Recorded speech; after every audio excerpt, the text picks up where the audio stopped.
আলাইকুম, সবাই কেমন আছেন? আশা করি সবাই ভালো আছেন। তো আমরা তো অনেক সময় বাগেরহাট খানজান আলী মাজার দেখে থাকি, দিনের বেলা, বিকেলবেলা, দুপুরবেলা, যে কোনো সময়। কিন্তু এরকমের সকালবেলা, একেবারে ভোরবেলা মাত্র সূর্য উঠতেছে, এরকমই মানে পরিবেশটা খুব কম দেখা যায়। তো আজকে দেখে আমি তো অবাক, এত সুন্দর, এত ঠান্ডা একটা হাওয়া, কোনো জনমানুষ নাই, হয়তো বা দুই একজন হাঁটাহাঁটি করতেছে। অনেক সুন্দর পরিবেশটা, আমার কাছে ভালো লাগলো, তাই একটু ভিডিও করলাম আর কি। অনেক সুন্দর পরিবেশটা, ঠান্ডা একটা হাওয়া হচ্ছে, আর কিছু কিছু মহিলা মানে পানি নিয়ে যাচ্ছে এখান থেকে, কলসি ভরে ভরে দিঘির পানি। ও আচ্ছা, আর একটা আঙ্কেলও আসছে, মেবি সে কোনো গাছ টাছ এইসব জাতীয় কোনো তাবিজ এগুলো বিক্রি করে। যাই হোক, পরিবেশটা অনেক সুন্দর। সকালবেলা কখনো আসা হয়নি, ফার্স্ট টাইম এই তো সকালবেলা মাজারের পরিবেশটা দেখতেছি। অনেকে হয়তো বলতে পারেন যে এত সকালে মাজারে কি, বা মাজারে কি কোনো মানত টানত নিয়ে আসছে কি না। আসলে মানত টানত কোনো কিছুই না। এখানে মেলা হবে 12-13 রমজান থেকে। তো তার জন্য আমারও তো স্টল আছে মেলায় কসমেটিক্সের। তো আমরা তো মেলার 2-3 দিন আগে থেকে আসি, আমাদের যে ডেকোরেশনগুলো আবার দোকানপাট তৈরি করতে হয় সেগুলো করার জন্য। তো তাই আজকে রোজা রাখা, সেহরি খাওয়ার পর আর ঘুম আসে না, তাই ভাবলাম সেই থেকেই জেগে আছি, কী করবো শুয়ে থাকতে থাকতে চলে আসলাম মাজারের উপরে। আসার পরে ভালোই লাগলো, দিঘিটা অনেক শান্ত। দেখি কুমির মামা দেখা যায় নাকি, কুমিরকে একটু দেখে আসি। কুমির কোথায় আছে নাকি? নাই, কুমির ভাইয়া নাই এখন। টাকা তো কথাই সকালবেলা।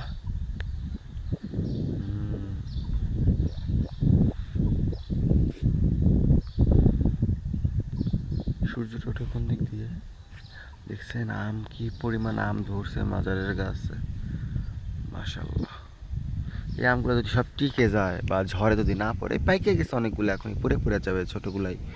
যদি না টিকে মানে না পড়তো ঝড়ে বা না পাকতো, যে পরিমাণ আম ধরছে রে বাবা, রে বাবা, ছাগলে আম খায়।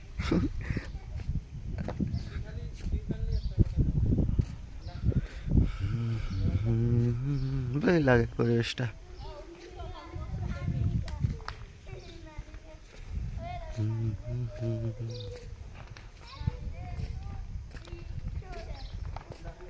ভুল বুঝে কত দিন, ওরে আল্লাহ গো, কত সুন্দর সুন্দর মাছ! এই আল্লাহ, একটা শোল মাছ দেখছেন?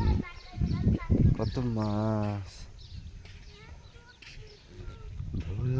আগে একদিন আমি এখানে আমার ফ্রেন্ডের সঙ্গে ঘুরতে আসছিলাম, ঠিক এই জায়গাটাই। আগে একদিন একটা কি জানো, কি মাছ বলো জানো, কই মাছ আর 2টি ট্যাংরা মাছ পাইছিলাম, ধরে আবার ছেড়ে দিচ্ছিলাম যেহেতু ঘুরতে আসছি ফ্রেন্ডের সঙ্গে। এইখানে তো ভালো শোল মাছ দেখা যায়, আর এখানে বড় একটা কচ্ছপও আছে এই মাজারে দিঘিতে নাকি। আর এমনিতে তো বড় বড় বড় বড় মাছ আছে। আর এখানে তো পানি কখনো শুকায় না, এমনই থাকে। তো বড়শি দিয়ে ধরে, বড়শি দিয়ে তো কত ধরতে পারে, কারণ জাল দিয়ে তো ধরা সম্ভব না, যেহেতু কুমির আছে। ওই বড়শি দিয়ে টুকটাক টুকটাক বড়শি পায়ে ধরে বছরে একবার, কিন্তু বড়শি দিয়ে আর কত ধরা যায়। ওই আর একটা, ওই আল্লাহ, কতগুলো মাছ!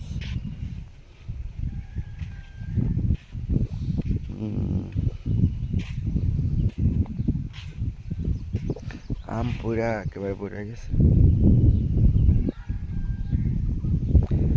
অনেক বড় দিঘি। শ্যাওলা একদম পড়ে গেছে। ওটা হচ্ছে মহিলা ঘাট, একটা নৌকাও আছে পাশে। এটা পুরুষ ঘাট। শ্যাওলা পড়ে গেছে, এর জন্য যা সবাই গোসল টোসল করে, যা বাঁশ দিয়ে আটকায় পরিষ্কার করে রাখছে।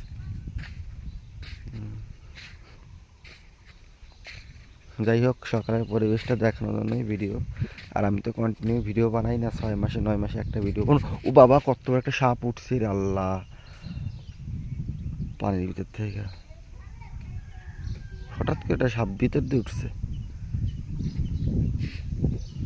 পানির মধ্যে সাপ থাকে এরকম ভাবে তো জীবনও দেখিনি।